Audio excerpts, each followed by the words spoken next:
வணக்கம். இன்றைக்கி நாம் செய்ய போகிறது பச்சை பட்டாணியை முதன்மையாக வச்சு ஒரு கிரேவி ரெசிபி.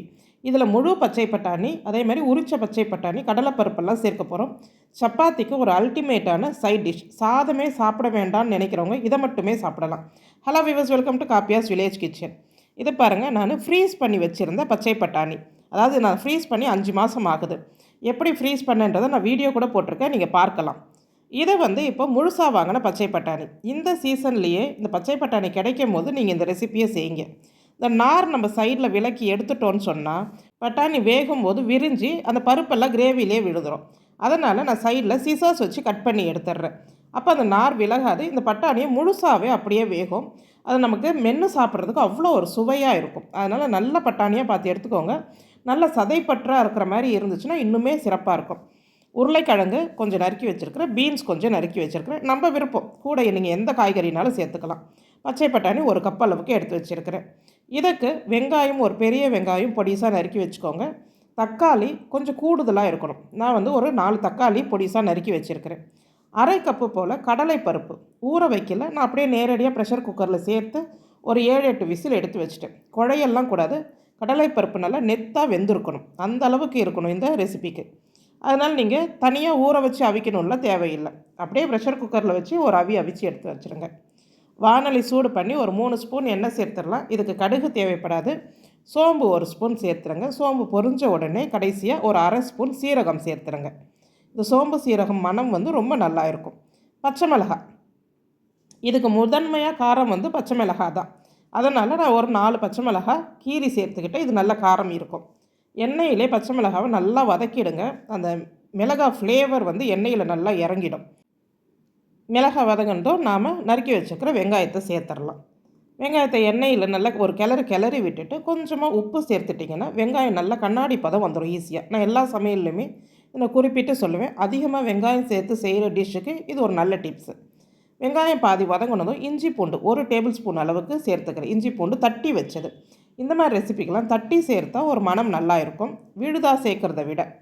இந்த பச்சை பூண்டு வாசனை போகிற அளவுக்கு வதக்கிடுங்க. அதுக்கப்புறமா காய்கறிகள், உருளைக்கிழங்கு, பீன்ஸ், இந்த பட்டாணி, அதே மாதிரி உரிச்ச பட்டாணி 2த்தையுமே சேர்த்துடுறேன். எல்லாத்தையும் சேர்த்து அந்த எண்ணெயிலேயே 1 நிமிஷம் போல் நல்லா வதக்கிடலாம். இந்த மாதிரி நம்ம நல்லா வதக்கிடும் போது அது கொஞ்சம் வேகிற டைம் சீக்கிரமாக வெந்துடும். அதனால் உப்பு நம்ம இந்த ஸ்டேஜில் சேர்க்க வேண்டாம், கொஞ்சம் லேட்டாக சேர்க்கலாம். இப்போ இதை நல்லா கிளறி விட்டுட்டு தக்காளி, நம்ம நறுக்கி வச்சுருக்கிற தக்காளி எல்லாம் இதில் சேர்த்துடலாம். தக்காளியை சேர்த்து நல்லா கிளறி விட்டுடுங்க.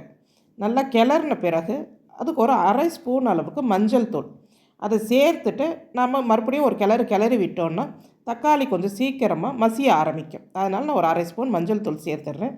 சேர்த்து இதை நல்லா கிளறி விட்டு மூடி போட்டு ஒரு 2 நிமிஷம் மீடியம் ஃப்ளேமில் வச்சிடணும்.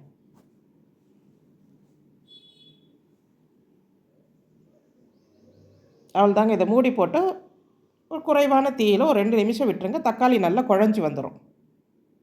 இந்த காயுமே பாதி அளவுக்கு வேக ஆரம்பிச்சிடும். இந்த மாதிரி வேக வைக்கும் போது சீக்கிரமாக நமக்கு சமையலும் முடியும். ஸோ இப்போ பாருங்கள், தக்காளியும் நல்லா வதங்கிடுச்சு, காய்களும் நல்லா வதங்கிடுச்சு. அப்போ தான் அந்த மசாலா ஃப்ளேவர் இந்த வெஜிடபிள்ஸ்குள்ளே நல்லா என்ஹான்ஸ் ஆகும். இந்த ஸ்டேஜில் நீங்கள் உப்பு சேர்த்துருங்க. எப்போவுமே காய் பாதி வதங்கினதுக்கு அப்புறமா உப்பு சேர்த்தா சீக்கிரமாக வேகும். இந்த மாதிரி முழுசாக சேர்க்குற காய்கறிகள்லாம் உப்பு சேர்த்துட்டு நான் அவிச்சு வச்சுருக்கிற கடலைப்பருப்பும் சேர்த்துட்டேன். கடலைப்பருப்பு அவிச்ச தண்ணீர் அதையே நான் சேர்த்துக்கிட்டேன். இல்லைன்னா நீங்கள் வேறு தண்ணி சேர்த்துக்கோங்க. இப்போ கிளறி விட்டுட்டு இதுக்கு தேவையான காரம், நம்ம பச்சை மிளகாய் காரம் தான் முதன்மைன்னு சொல்லியாச்சு. கொஞ்சமாக வெறும் மிளகாய்த்தூள் நான் சேர்க்குறேன். இது காரம் இருக்காது வெறும் மிளகாய்த்தூள், அதனால் நான் கொஞ்சமாக சேர்த்துருக்கிறேன். பெருங்காயத்தூள் ஒரு அரை ஸ்பூன் அளவுக்கு சேர்த்துருக்குறேன். நல்லா கிளறி விட்டுட்டு தேவையான அளவுக்கு தண்ணி, அதாவது 1 கப்பு தண்ணி சேர்த்தா போதும். ஏன்னா நம்ம இது கிரேவியாக தான் செய்கிறோம், சைட் டிஷ்க்கு தான் செய்கிறோம். கொஞ்சம் கருவேப்பிலை தூவி அப்படியே இதை மூடி வச்சு வேக போட்டுருங்க. நல்ல மணமாக இருக்கும் அது வேக வேக. ஸோ இது ஒரு 3-4 நிமிஷம் தான் ஆகும் காய்கள் வேகிறதுக்கு. ஏன்னா நல்லா வதங்கிடுச்சு. பாருங்கள், நம்ம ஊற்றின தண்ணி அப்படியே தான் இருக்குது. அப்போனா அதுக்குள்ளே காய் நல்லா வெந்துருச்சுன்னு அர்த்தம். இந்த மாதிரி நம்ம ஸ்டெப்பாக அதை வதக்கிட்டு செய்யும் போது காய் வேகிற நேரம் குறைவாக இருக்கும். பாருங்கள், காய் வெந்துருச்சு, தண்ணியும் நமக்கு வற்றி போகலை.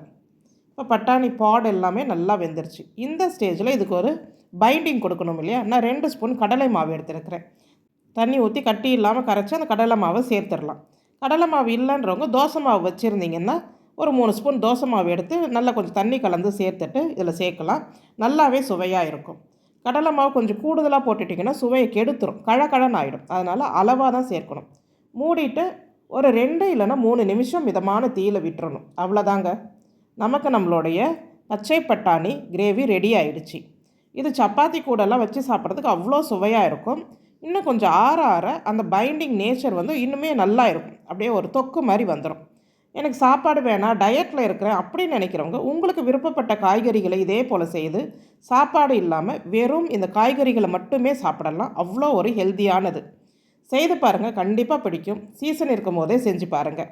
உங்களுக்கு இந்த பச்சை பட்டாணி கிரேவி பிடிச்சிருந்ததுன்னா நம்ம காப்பியாஸ் வில்லேஜ் கிச்சன் சேனலுக்கும் நீங்கள் லைக், ஷேர், கமெண்ட் பண்ணுங்கள். செய்து பார்த்துட்டு பிடிச்சிருந்தால் கமெண்ட்டில் சொல்லுங்கள். நன்றி.